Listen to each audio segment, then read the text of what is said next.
Hello，今次呢，我哋又去邊度呢？去札幌新千歲機場。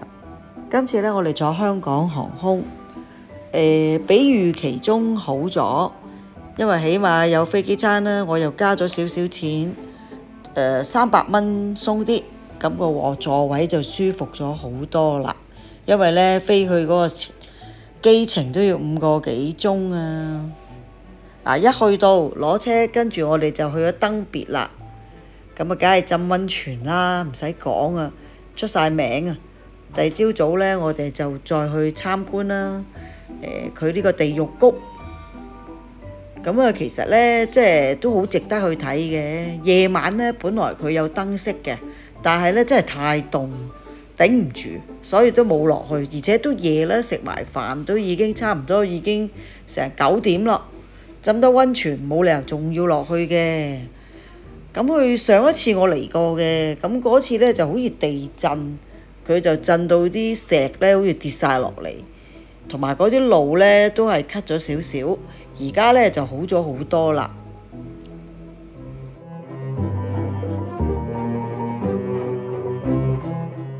嗰日呢又唔係好多人，都行得幾舒服。不過我見到呢都有香港有2團都會去呢一度。咁你話國內人呢，我好明顯係少咗嘅，我見到就。不過泰國人呢就好多一樣。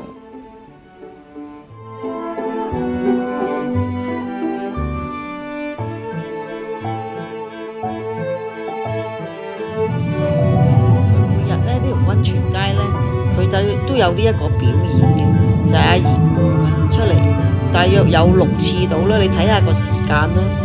咁啊，好短嘅啫，10分鐘到，係咯，最多10分鐘到就表演完畢㗎啦。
跟住呢，我哋就落咗去呢一個登別嘅小鎮啦，叫做喺溫泉嗰度揸落去10分鐘到。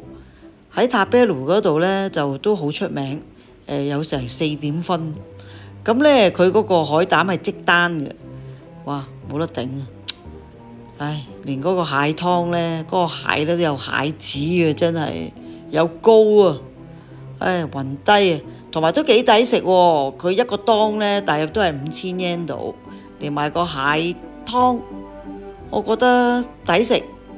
哇！同埋真係暈得一陣陣啊，啲海膽好味。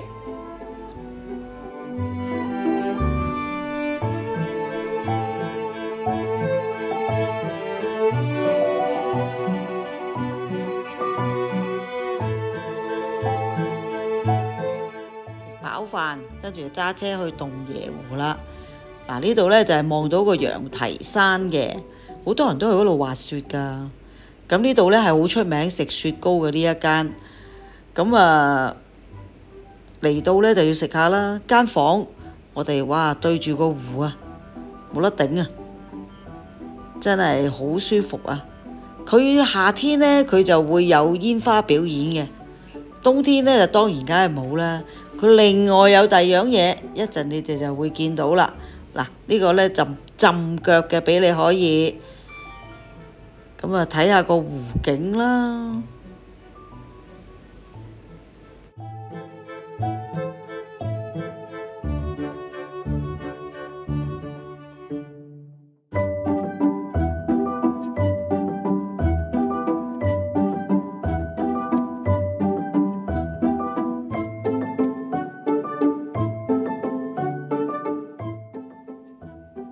就係呢個啦，佢就有一個燈飾，咁啊好靚㗎。咁你可以喺食飯之前呢，就落嚟行下咯。佢好似5點鐘開始就有，其實呢，北海道呢，一踏入冬天4點鐘已經係天黑㗎啦，所以有咩行程呢，就應該要安排會比較早啲咯。我嚟嗰陣時呢，天氣都可以嘅，即係其實我都唔係好想見雪嘅，所以我見唔到雪呢，我好開心，因為揸車呢又唔使咁危險啦。不過呢個都係2日到咁好景嘅啫，過後就唔使講啦。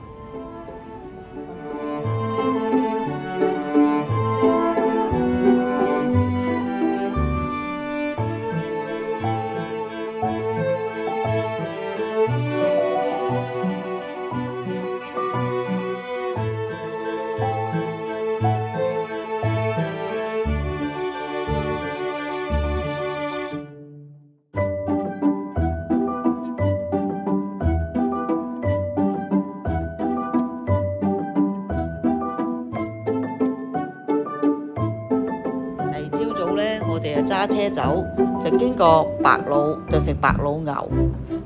嗱，你睇下，話唔想見雪，即刻就落雪。佢話會大風雪，咁啊嗱，避不過啦。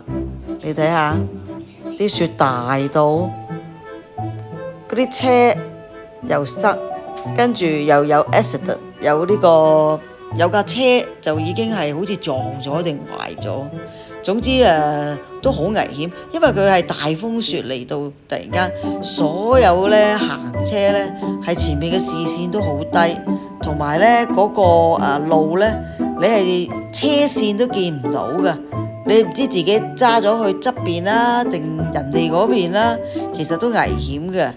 本來我諗住早啲呢就揸到去嘅，點知後尾就行下就晏咗啦。你睇下幾靚啦，去到小樽，你唔好諗住夜晚啊，其實好早㗎咋。我揸車嗰陣時係4點鐘㗎咋，而家嚟到呢個小樽5點㗎咋，就黑到咁嘅樣啦已經。所以呢，有行程呢就真係要早少少啦，冬天要預備好啦。嗱，而家個雪呢都唔叫太大，跟住過後呢就越嚟越犀利，日日落啊，落到走啊，唔係講笑啊！喺地下呢就好跣，所以你哋呢啲鞋呢過到嚟呢真係要小心。我哋沿途呢成日都見到人跌低嘅，因為佢嗰啲路呢，佢即係唔係滲太多嗰啲鹽啊，所以呢係好多冰啊、跣啊咁樣咯。如果行路行得個姿勢唔係太好嘅人呢，冬天唔好嚟啊，費事呢即係跌斷手腳啊！哇！跟住夜晚我哋食咗呢一個雞鍋，當然唔係我哋中國式嘅雞鍋啦，好重味。佢又聲稱話好多骨膠原，但係呢，我哋食落去呢個雞係好食嘅，不過呢就稍微淡咗少少。呢間小店呢就塔啤盧3點幾分，咁我哋食都係食得個雞翼最好食，我覺得。不過都暖暖地啦，因為已經係-5度啦嗰日。咁啊完咗呢個行程先，下次再繼續啦。